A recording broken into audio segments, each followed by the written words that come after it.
My wife sold the family heirloom engagement ring to buy luxury items, even though she knew how important it was to me. My soon-to-be ex-wife, Leah, 26, and I, 28, had been married for 6 months after dating for 2 years. I spoke with a lawyer a few days ago and filed for divorce because she sold the wedding ring I proposed to her with. It was a rather expensive ring with a platinum band set with diamonds, and it had been in my family for 3 generations. It was a major deal to me, and she understood I wanted to keep it in the family as an heirloom. I asked her about her ring last week, assuming it was lost. She casually informed me that she had sold it to fund a few luxury goods because the ring was outdated and not her style. She spent the money on fancy purses and jewelry. She acted as if it were no big issue when she told me about it. But I immediately freaked out because my mother and grandmother are still alive and would be quite unhappy if they found out. I told her she needed to return everything and buy the ring back since it was supposed to stay in the family. She was aware of this, and I couldn't comprehend how she could have made such a big error. But she explained that it was not a mistake. She had done it on purpose. She knew I'd lose my head, so she prepared her defense. Apparently, she had disliked the ring from the day I proposed, but had not said anything because it belonged to my family. However, now that we were married, she claimed it was technically hers, and she could do whatever she wanted with it. That was her rationale, and she believed it was sound logic. We had a huge quarrel, screaming at each other like never before. I assured her I was willing to do whatever it took to get the ring back. She informed me that she was not returning anything, and that if I wanted the ring back, I would have to buy it back from the buyer myself. I was so unhappy that I packed a tiny bag and drove to a suburban hotel where I'm currently staying. She didn't try to stop me, and she didn't even look up as I left. Since then, she has not attempted to contact me. I waited 2 days for her to get back to me. When she didn't respond, I contacted my pals, who recommended a decent divorce attorney on the 3rd day. After consulting with the lawyer, I blocked her everywhere. Yesterday, I signed the divorce papers. I skipped work so I could go home during the day when she wasn't around. I went inside, placed the divorce papers on the coffee table, and began sorting through my belongings. Fortunately, a few friends were willing to help me. They assisted in carrying the heavier and larger items, which are being stored at their homes until I find another place to live. By the time I finished, everything that belonged to me had vanished, and there was no sign of me left. Then I returned to the motel. When Leah returned home from work after 6 p.m., her parents began calling me. They texted me that I couldn't do this, that I should talk to her just once, and that I needed to unblock her because this was petty. They claimed that I could not simply end our marriage over something like this. I didn't care. I blocked them as well. That's when she dispatched her companions after me. They started calling me unreasonable, petty, and egotistic. Then they told me that shortly after I left, Leah had contacted the jeweler she sold the ring to and was in the process of purchasing it back since she felt awful. But, according to them, I hadn't even given her enough time to repair the situation, so they started portraying me as the evil guy.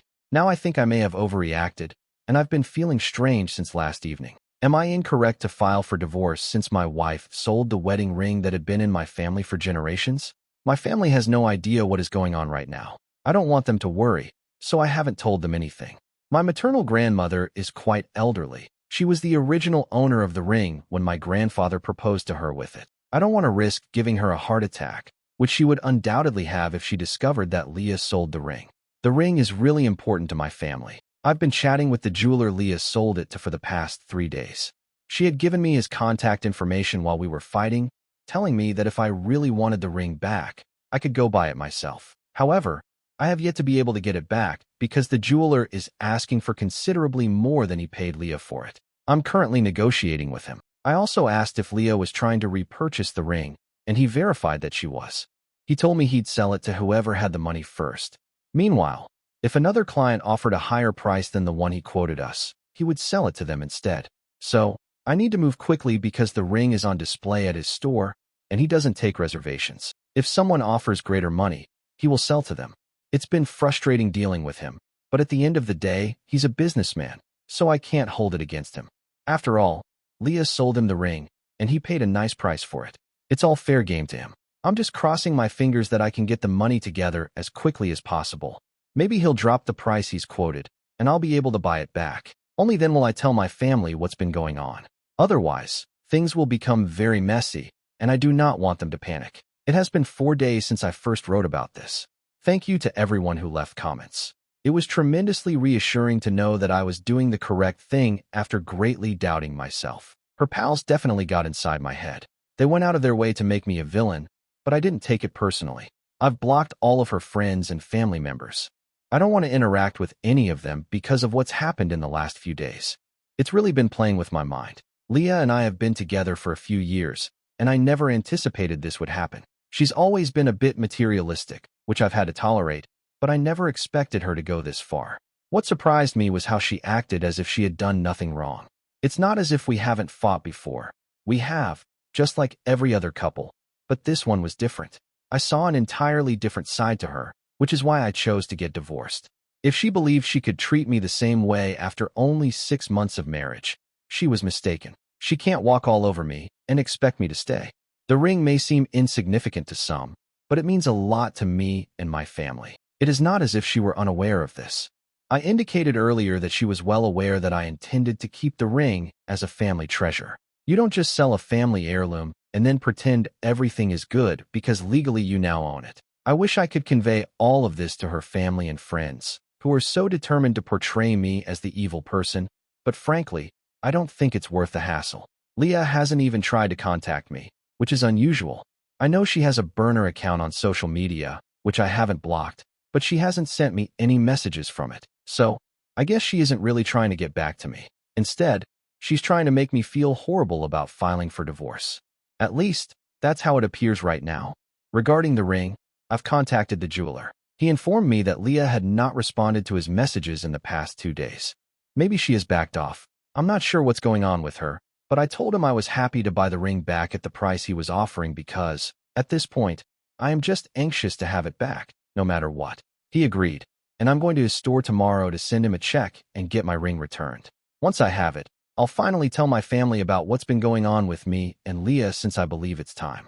They still have no idea, and my mother has been questioning why neither of us has been home and why Leah has not returned her calls. I wasn't aware that Leah had also moved out. I guess she's staying with her parents or friends. It does not matter, but I guess this is finally over because moving out of the house appears to be the final step. I anticipate hearing from her lawyer within the next several days, and then we can proceed with the divorce. I have a gut sense she will not contest it, and I sincerely hope she does not. I believe I was fair in my divorce settlement, so she shouldn't feel the need to ask for anything further. I will find out soon enough. For the time being, I'm simply hoping that everything goes well for me. I've already spent a lot of money to get the ring back. I don't want to spend another amount on a lawyer to battle a long, drawn-out divorce. I just hope everything goes smoothly from now on. A few days later, I eventually went to the jeweler's store, paid him, and got the ring back. The guy seemed quite interested in my situation. He was quite talkative and had a tendency to gossip. He explained to me that he had never been in a situation like this before and found it fascinating. Then, he stated something that truly piqued my interest. Leah had unexpectedly blocked him. That surprised me, given that her friends had insisted she was distraught by our argument and was sincerely attempting to reclaim the ring. But I believe as soon as she saw I wasn't coming back, she gave up. It was all for show, after all. She doesn't care about the ring or repairing things. All she cares about is looking like the victim. This only validates what I previously believed, so I'm not surprised. After visiting the jeweler, I decided to speak with my family and remove the band-aid. I was sick of keeping things from them, and now that I had the ring, they wouldn't have to worry about that. I drove to my mother's house, sat my parents down, called my grandmother on FaceTime, and recounted the entire issue to them. Everyone was surprised that Leah had done anything like this. She always came across as a nice person, and no one anticipated her pulling off something like this. My grandmother was relieved that I was able to reclaim the ring, but she also remarked something that resonated with me. It wasn't right that I had to purchase my own ring back. She suggested that during the divorce, I make Leah pay for it. I told her I would think about it, but I know it won't happen. It would simply lead to a long war and countless negotiations, which is the last thing I want. These things can stretch on for months, and I don't have the time or money to continue squandering on lawyers.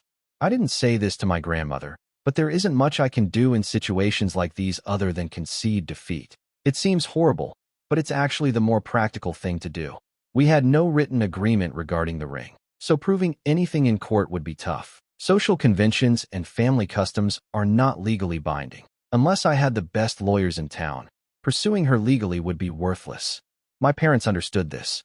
Therefore, they did not pursue the matter further. After we ended the FaceTime session with my grandmother, my parents expressed their disappointment with how things turned out with Leah. They had developed a strong liking for her. They had never had an issue with her before. She had always been an excellent daughter-in-law. And when we married, my parents were the happiest they had been. Leah blended right in with our family, like the missing piece of a puzzle, and now, less than a year into our marriage, we were getting divorced. I ended up weeping while they were speaking to me. They had to console me since, up until now, I had not allowed myself to cry or properly express my emotions. But today, I couldn't hold back. Hearing my parents talk about Leah and how unhappy they were about the situation only made me feel worse about all I was going through. And they were correct. We were already divorcing after only a year of marriage. I never envisioned something like this happening just a few months, let alone a few weeks ago. But now it is occurring, and there is little I can do about it. The toughest part is that I know Leah believes she did nothing wrong. That's why she sent her family and friends after me to guilt-trip me into returning. The whole event with the jeweler was purely for show. She wanted to appear upset, but the truth is that she probably wasn't. She doesn't comprehend how important this was to me. She believes I'm overreacting, and that's the worst part. But after speaking with my parents today, I felt lighter. It felt like a great weight had been lifted off my chest. They told me they were proud of me for sticking up for myself and my family, for refusing to let anyone walk all over me, even if I love that person. That's all the reassurance I need. At the very least, my parents believe I am doing the right thing and am not overreacting. Whatever hurts me, harms me. I can't change that. And if Leah doesn't care that she harmed me, maybe we should end this marriage while we still can. Now I'm just waiting for her response to my divorce filing. I sincerely hope she does not contest anything, because it is the last thing I need right now. She's already brought me enough difficulty. I don't want any more. A few days passed, and I've been busy. I had missed a few days of work, so I had to make up for lost time, including working overtime. Given my existing circumstances, I couldn't afford to upset my bosses. Instead of relaxing, I spent my free time hunting for an apartment close to my employment. Staying at a hotel was no longer practical. Thankfully, I was able to find a place with a fair rent, and I'll be moving in next week. Naturally, dealing with the practical issues of my life kept me extremely busy, so I didn't have much time to reflect about Leah and everything that had gone wrong. In some ways, it served as a good distraction. But then she called me last evening. It was from an unfamiliar number, so I picked it up intuitively. When I heard her voice on the other end, I stopped. I wasn't sure whether to stay on the line or hang up, so I just remained silent. She did not apologize. She did not even admit what she had done. Instead, she stated that she wanted to speak with me one final time, despite the fact that she admitted she had no authority to do so. She stated she wanted to meet with me in person to hand over the signed divorce papers and have one final talk to clear things up. Even when I didn't react, she simply said she'd be waiting at home in the afternoon. Then she hung up. For the rest of the evening, I was unsure what to do, but this morning, I decided to finally head over. Even if I didn't want to talk to her, I figured it was a good idea to get the divorce papers in person. Part of me was curious about what she needed to clear up with me, so I went home. By then, the place had mostly been emptied out. Only the furniture remained, but since the house had already been furnished, it was evident that it would stay. We were planning to end the lease at the end of the month anyway. She gave me a check in addition to the papers. I was perplexed, but then I saw the amount. It was quite considerable. She explained that she had returned everything she had purchased with the proceeds from the sale of the ring. She decided that because we were no longer going to be together, it would be best to return the money. It was a few thousand less than what I had paid the jeweler to buy back my ring. I told her this, and she said that whatever amount I had paid, she would pay the balance in installments over the next few months. She could only afford to offer me this right now. I was fine with that because, honestly, I received some of it back, whereas I had anticipated losing whatever I had spent on the ring. It was a little odd, but I thanked her. She finally apologized. She was already in tears, telling me that she had never planned for things to go so wrong, but it was plainly too late to remedy anything, so perhaps it was best if we just let each other go. I didn't know what to reply, so I remained there, awkwardly silent, as she continued talking. She informed me she'd been feeling terrible about everything for the past few weeks, ever since I left home. Even though her family and friends supported her, she couldn't believe she had done the right thing or that I had overreacted. Somewhere deep down, she knew I was correct and that she had made a tremendous mistake. She told me that she had wanted to contact me several times before, but since I had already blocked her, she was scared that if she did, I would reject her, which she couldn't bear. So, she just stayed away. She also stated that she knew I deserved better. Thus, she felt it was right for us to divorce. Despite the fact that she was crying, she managed to finish her speech. Then she left without waiting for an answer from me. I was in shock, so I stood in the living room for a few minutes after she departed. Then I sat on the couch, attempting to make sense of everything. I started crying about half an hour after hearing her car pull away. Then I finally left and returned to the motel. I am going to the bank tomorrow to cash the check. I've already spoken with my lawyer about the papers. Since there's nothing else to discuss, we'll just have to wait for the waiting period to end. Then we will be officially divorced. I expected this to feel much better than it does now, but I suppose with time, I'll move on. For the time being, however, it hurts, and I'm going to let it hurt because there isn't much else I can do. The next day, I cashed the check today at the bank, and for some reason, it felt incredibly liberating. Leah and I haven't spoken in the few days since our last interaction at the house, and I believe I'm finally letting go. Holding on to all of my anger and hurt will do me no good. I just want to forget about that whole situation and get on with my life. I had already moved out of the hotel and into my new apartment. Thanks to my pals, I was able to get everything set up rather quickly. I am so grateful to have such supportive friends. They've been checking in on me as often as they can. I'm also grateful to my parents, who have been there for me emotionally. I don't think I would have been able to deal with this as well as I am now if it hadn't been for them. And it's not as if I don't miss Leah or regret what has occurred. Of course, I do, but I can't let it get in the way of my life since the world won't stop for me to process my emotions. I am still going to have to work. I'll still have to keep up with the bills and everything else. I'll still have to do everything I'm supposed to do to stay afloat. I needed the emotional support I've received from everyone, so I'm grateful that I have such a strong support system. In a few weeks, my divorce will be final. After that, I'll be done with legal matters. I'm thinking about going on a vacation or doing something exciting and unplanned to take my mind off things, because I believe I need a change of pace right now. I've spoken with a few pals, and they seem enthused about the prospect of traveling together. Perhaps I will take them up on that. Leah and I are no longer together, as evidenced by her social media post. I don't use social media much, so I didn't post anything or make any announcements, but she did. Many of our mutual acquaintances contacted me. Some simply wanted to assure me that things will improve, while others only wanted to gossip. But at least everyone knows now, so I don't have to explain anything. For that, I am grateful. That being said, I'm looking forward to moving on. Finally, my divorce was finalized earlier this week. Leah contacted me again from the same number she had used before to apologize. Instead of remaining mute, I told her that I wish things could have worked out between us, but that is how it is. I wished her only the best for the future. She thanked me and then hung up. And that was all. It hurts, but I suppose this is the closest we'll get to having any form of closure. Now, I'm actively attempting to move forward with my life. As I mentioned previously, I'm set to embark on a trip with a couple of my friends in a few days, which I'm very happy about. I've been looking forward to this for weeks, and it's finally happening. It actually feels like I'm beginning a new chapter in my life, which is very thrilling. Of course, I'm not totally done with the chapter I've left behind, but I can't go back. The only way to proceed is forward, and I'm hoping this trip performs its job successfully. That being said, I don't anticipate writing here again anytime soon. So, I'd like to thank everyone who has commented on my posts, supported me, and even reached out to me. It's very wonderful of you. The fact that you are all strangers to me and still care about my situation is extremely amazing. So thank you. I mean it. Thank you.